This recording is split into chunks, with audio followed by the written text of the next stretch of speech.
Hi everyone, this is Adrian, And I'm Carrie. and for this episode, we are gonna talk about Bleu de Chanel Eau de Parfum.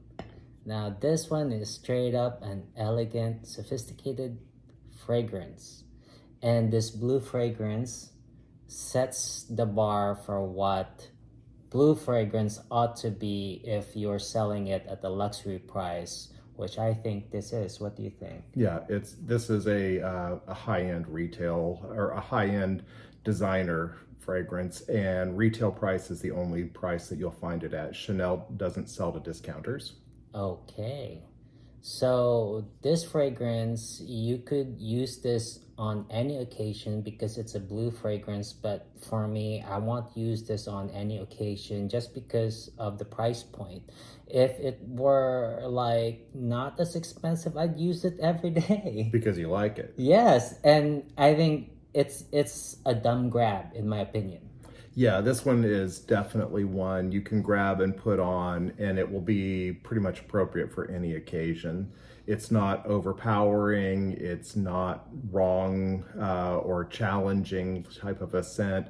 It's very pleasing, so you can always depend on this one.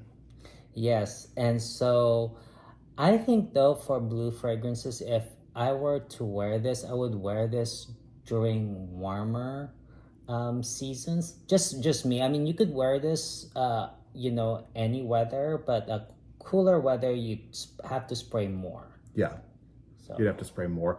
I depending on the temperature and stuff of the occasion, you have to vary what you're spraying anyway and stuff, because sometimes a little goes a long way in the heat. Sometimes when it's cold, you have to spray a little bit more to project and stuff.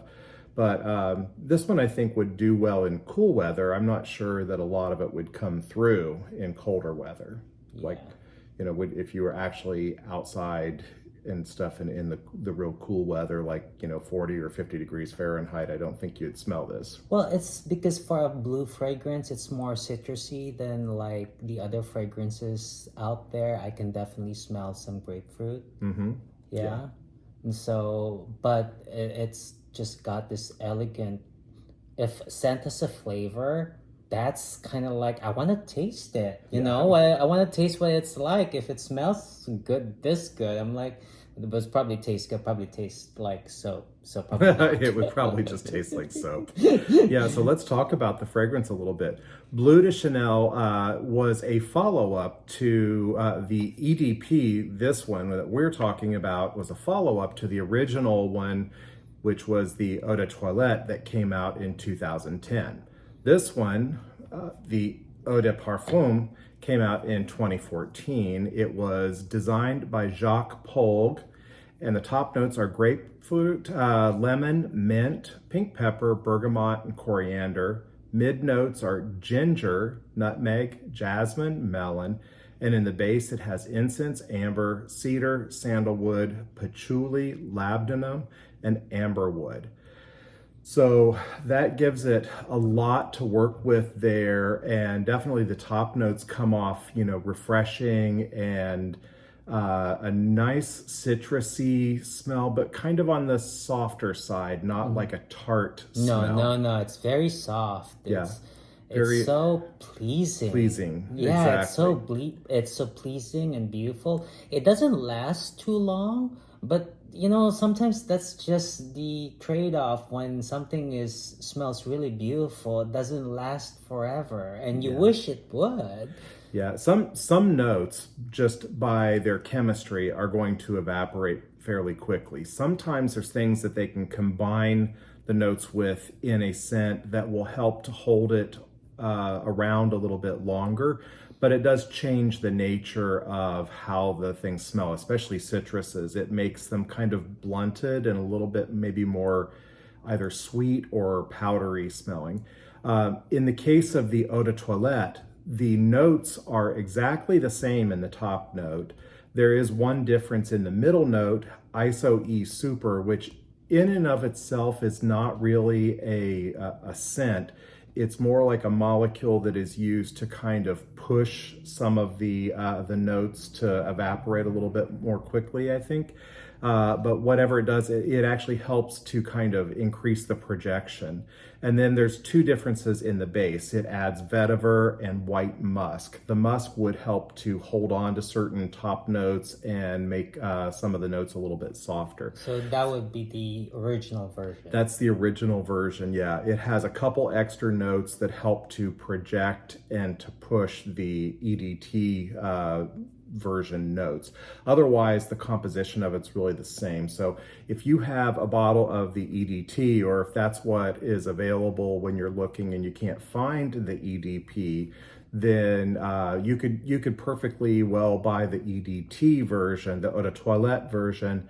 Use that, just use a few more sprays of it, and you'd get more of the concentration like the eau de parfum. And you know what? What? That I discovered that for the first time I've never seen on the notes app, but like for the many fragrances that I've featured on my channel, I haven't seen melon as a note. And it's like, oh, now I understand why it smells so pleasing, because melon smells really pleasing. Yeah. It has a melon note to it.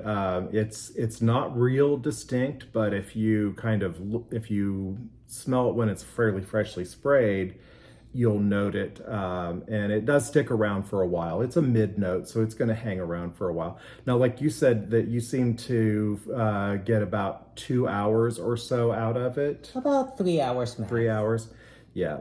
So you do want to spray a little bit heavier with this if you want it to last longer. How many sprays do you usually use? Oh, I would just, because it's something that I don't want to wear too often, I would spray twice on each area. Okay, so about maybe 4 sprays? No, 6 sprays. 6 sprays, okay. 6 sprays at least, but if I want to make an impression, I'd put on 8. Yeah, and I think that if you were going to be going out and you wanted this to last like 8 hours or something like that, you could do one of two things. Either overspray, which is going to be like a couple behind the ears, couple on your neck and stuff up here on each side. So 2, 4, 6, 8, and then some on your arms, like a couple sprays there. So you're up to about 12. And then maybe a couple on your clothes and a little bit on your hair. Wow, that's a lot. That's a lot, but it's probably what you need if you want it to stick around for 8 or 10 hours. The other thing would be just to get a little atomizer, and they make atomizers you can use to just take the top off of it and fill the atomizer and take it with you in your pocket or your purse or something like that. Yeah, and that would just be more respray now and then. Practical solution, because it is. you don't, if you want to be noticed more for the mid notes. Yeah. And you know what?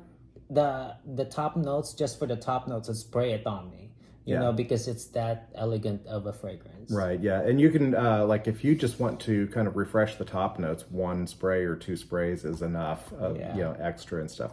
Because the base notes really linger around. The thing is, though, because you're sitting there smelling it during that time, your nose kind of tunes it out and you don't notice it, but other people do notice it. I've worn this one, and after maybe 5 or 6 hours, somebody who I know I'm around, and they're like, oh, I really like whatever you're wearing. And, the things that they're smelling at that point, of course, are the base notes pretty much. Maybe a little bit of the ginger lingers around, but for the most part, they're getting like the incense, cedar, sandalwood, patchouli, maybe some of the amber.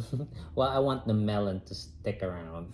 But anyway, if you've enjoyed this fragrance, just like and subscribe. And if you want us to talk more about fragrances you like, just leave it on the comment section. Take care. Bye. Bye.